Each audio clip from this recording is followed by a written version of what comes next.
આજે હું તમને એક સરસ મજાની નાનકડી વાર્તા કહેવા માંગુ છું. સાંભળશો બધા? બોલો તો ખરી. હા. વાર્તાનું નામ ડેટકો ની મનમાની. એક સરસ મજાનું જંગલ હતું. જંગલની અંદર એક તળાવ હતું. તળાવની અંદર ઘણા બધા ડેટકા રહેતા હતા. તે ડેટકા ખૂબ મગજનું આમ શક્તિની આમ ઉણપ લાવતા અને ઘણી જ બધી પ્રવૃત્તિઓ કરતા, જેવા કે કૂદકા મારવા, તરવું. ઘણા ડેટકાને તરતા નથી આવડતું, પણ આ જે ગામના ડેટકાઓ હતા ને તેને તરતા પણ આવડતું હતું. તે ડેટકાઓ તરતા, રમતા, કૂદતા, હરતા, ફરતા, ખાતા, પીતા ઘણું જ બધું કરતા. એક દિવસ એવો આવ્યો કે એક ડેટકાને તરતા નહોતું આવડતું. તેની માએ તેને જન્મ આપ્યો, પછી તે ભગવાને તેને એના ધામ. એક દિવસ એ ડેટકું એકલો બેઠો હતો. તેને તેના પિતા કહે, ચાલ બેટા આપણે તરવા જઈએ.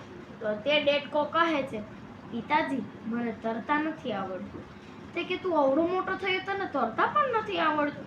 તે કે ના, મને તરતા નથી આવડતું. તે કે તને તારી માએ શું શીખવાડ્યું છે? તો તે ડેટકો કહે છે, મારી માં તો મને જન્મ આપતા જ વહી ગઈ છે. તે કે તારી મામાં બેમાં ઠેકાણું જ નહોતું.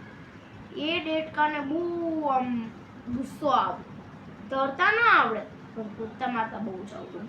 એક દિવસ ડેટકાને તળાવમાં હરીફાઈ લગાડી કે આ કાંઠેથી જે બીજા કાંઠે પહેલા પહોંચશે તે હરીફાઈ જીતી જશે.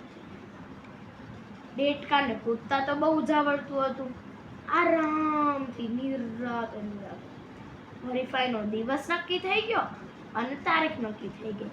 પછી સમય પણ નક્કી કરી નાખ્યો. સમય નક્કી કર્યા પછી બધા જ ડેટકાઓ ભેગા થઈ ગયા અને જે ઓડિયન્સ ડેટકાઓ હતા તે પણ એક સાઈડ આમ ધીરે ધીરે બેસી ગયા. ડેટકાઓ કહે તો ચાલો આપણે જે રીતે દોડવાના રેસ લગાડીએ છીએ તે જ રીતે ડેટકાઓએ રેસ લગાડી. પછી એક ગો અવાઇન્ડ હતો, તેને બોલ્યું 3, 2, 1 ગો સ્ટાર્ટ. બધા ડેટકાઓ દોડતા ઓલા કિનારે જવા લાગ્યા. પણ એક ડેટકો એવો હતો અને તેની સાથે એ પણ હરીફાઈ હતી કે બહુ મોટો ટાવર હોય ને તેની ઉપર ચડવાનું હતું. તો ડેટકાને બધા જ ડેટકાઓ કિનારે તો પહોંચી ગયા, પછી ટાયર ઉપર કેમ ચડવું? કારણ કે ટાવર ઉપર વરસાદના કારણે લીલ જામી ગઈ હતી. તળાવના ઓલા કિનારે કોણ જાય? તેથી તે સાફ નહોતો થઈ શકતો. લીલના કારણે તે ચીકણો હતો અને ઘણી જગ્યાએ લીલ વળે તો કેમ એમ ચીકણું થઈ જાય, તેવી જ રીતે તે થાંભલો ચીકણો થઈ ગયો. બધા જે કિનારે પહોંચી ગયા. પછી વારા ફરતી ધીરે ધીરે એક ડેટકો ઉપર ચડવા લાગ્યો. ડેટકા એક પણ ઉપર ચડી ન શક્યો. છેલ્લે તેની માં વહી ગયેલો ડેટકો હિંમત ન હાર્યો. એક વાર ચડ્યો પડ્યો, બીજી વાર ચડ્યો પડ્યો, ત્રીજી વાર ચડ્યો ને પડ્યો, ચોથી વાર તેને હિંમત રાખી કે મારી સાથે મારી માં છે. ત્રીજી વાર અને ચોથી વાર એ ઉપર ચડ્યો અને નીચે પડ્યો. છેલ્લી પાંચમી વાર તે ઉપર ચડ્યો અને તે ટાવર ટકી ગયો. હિંમત રાખો, બધું જ થશે. ધીરજના ફળ મીઠા હોય છે ને કહેવત આપણા કાઠિયાવાડમાં.